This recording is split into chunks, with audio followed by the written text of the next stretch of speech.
Hello everyone. It's Holy Saturday today. It's the day that in the Christian calendar between Good Friday and Easter Sunday, and it's the day that Jesus lay in the tomb between his death and his resurrection. And we're not told much about this day in the Gospels, but you can kind of imagine a picture of what it must have been like for Jesus' disciples at this time. Must have been very difficult.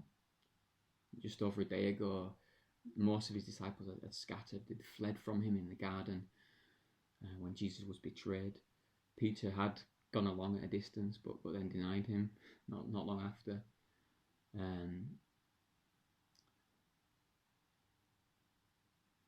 The women disciples of Jesus had tried to anoint his body for burial, but had been left frustrated because it was the Sabbath started and they had to go away, and it wouldn't be till Sunday morning that they could come and finish that anointing.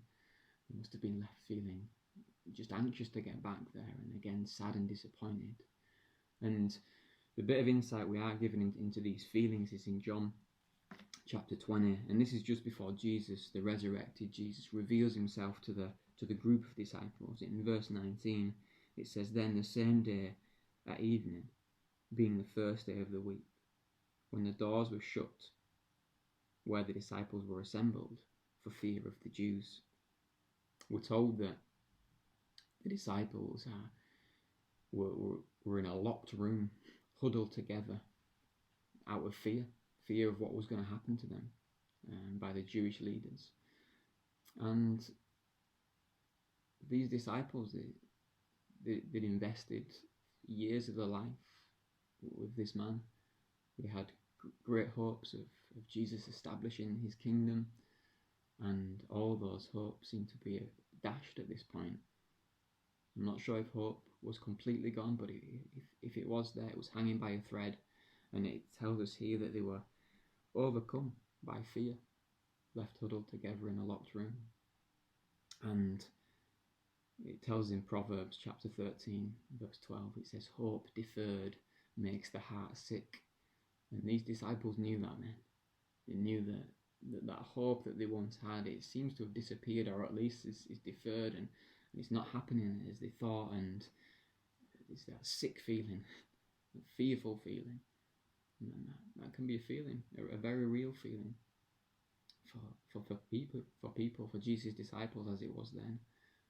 The ironic thing is that the only account we have of Holy Saturday in the Gospels is not about the disciples contemplating, will Jesus rise again? It's actually the Jewish leaders who were contemplating, well, what if Jesus does rise again?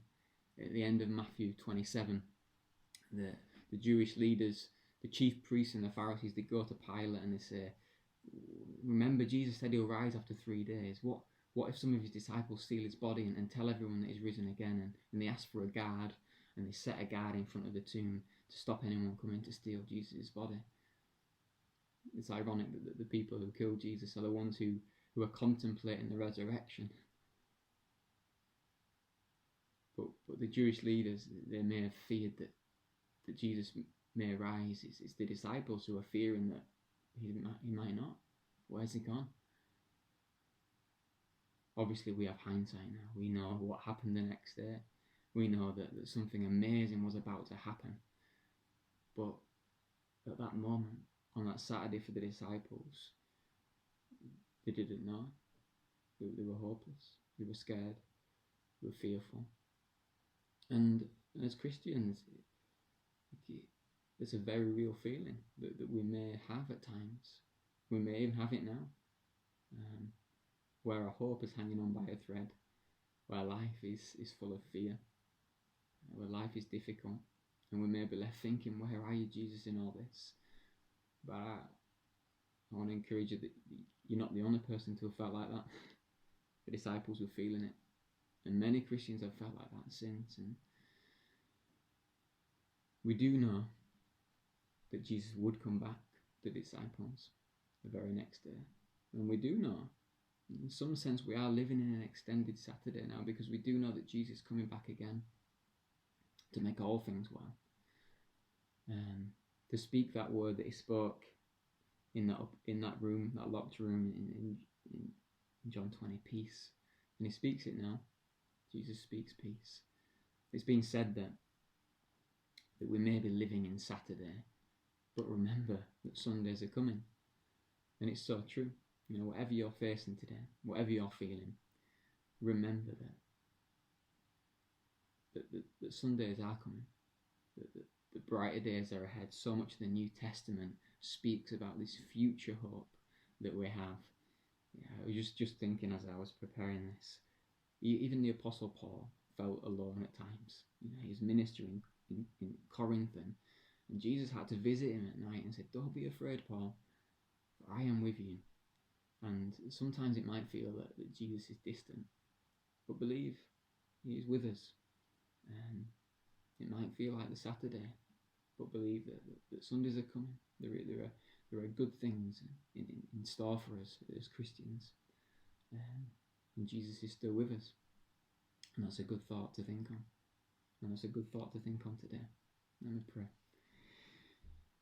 God, I thank you for this day, what this day represents, Lord. I thank you that tomorrow is a wonderful day of celebrating your resurrection and the hope that you have given each one of us and continue to give people around the world. God, I pray that we would know your presence, or that we wouldn't give up hope, but you would fill us with hope now. Lord, you would fill us with eternal hope, with hope that doesn't fade away. Thank you for your great grace, Lord, in our lives. Pray for your hand over church now. You be with us in this day. In your precious name. Amen.